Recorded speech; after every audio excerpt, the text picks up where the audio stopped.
Wanneer ons voel ons is in 'n doodloopstraat, of wanneer ons voor iets onmoontlik te staan kom, vra ons dikwels die verkeerde vraag. Ons dink of vra, Here, wat gaan ek doen? Die regte vraag is, Here, wat gaan U doen? Niks is onmoontlik wanneer die Here self intree nie. As ek dit alleen wil hanteer of reken ek kan dit self in my eie krag regkry, het ek 'n ego-probleem.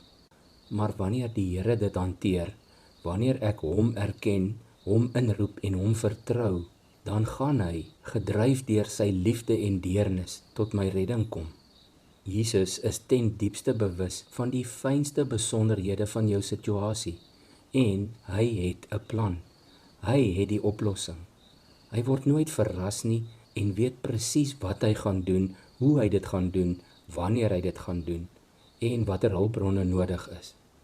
Dalk is dit tyd vir jou en my om op te hou bereken en te begin vertrou, regtig vertrou. Daardie oorgee en laat los vertroue van Romeine 12 vers 1 en 2. Ons lees in die evangelies van 2 keer waar Jesus baie verbaas was, maar vir 2 heeltemal verskillende redes. In sy tuisdorp, daar in Markus 6 van vers 5 af, het die mense hom gekritiseer en bevraagteken. Markus skryf, hy kon daar geen wonder doen nie, behalwe dat hy sy hande op 'n paar siek mense gelê en hulle gesond gemaak het. En hy was verwonderd oor hulle ongeloof. Jesus was verbaas oor die mense se gebrek aan geloof. Die tweede verhaal is die van die Romeinse offisier in Lukas 7.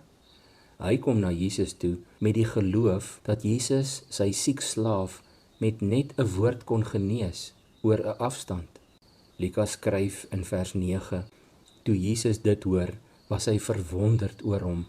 Selfs in Israel, sê hy, het ek nog nooit so 'n groot geloof gevind nie. Hier was Jesus weer verbaas, maar die keer oor groot geloof, opregte geloof. Die vraag vir ons vandag is, as Jesus vandag na jou geloof sou kyk, sou hy verbaas wees oor hoe dapper, groot en vreesloos jou geloof is, of sou hy verbaas wees oor hoe klein dit is? Dink aan die afgelope jaar. Watter geloofstappe het jy regtig geneem? Het jy iets aangepak wat so gewaagd was, dat dit net kon slaag as God ingryp? Vir baie Christene sou niks verander het, as God al hulle gebede beantwoord het nie, want daar was geen afhanklikheid, geen stap van geloof, geen heilige waagmoed nie. God misluk nooit nie. Nêrens in die Bybel lees ons, God het probeer, maar dit het nie uitgewerk nie. Hy was onsuksesvol. Ons probleem is, ons meet God aan ons eie beperkings. Omdat ons iets nie kan uitwerk nie, dink ons God kan seker ook nie. Net soos die disipel Andreas by die voeding van die 5000 mans, plus nog vroue en kinders, daar in Johannes 6, wat sy somme gemaak het en gesê het, hier is 'n seentjie met 5 broodjies en 2 vissies, maar wat is dit vir so baie mense?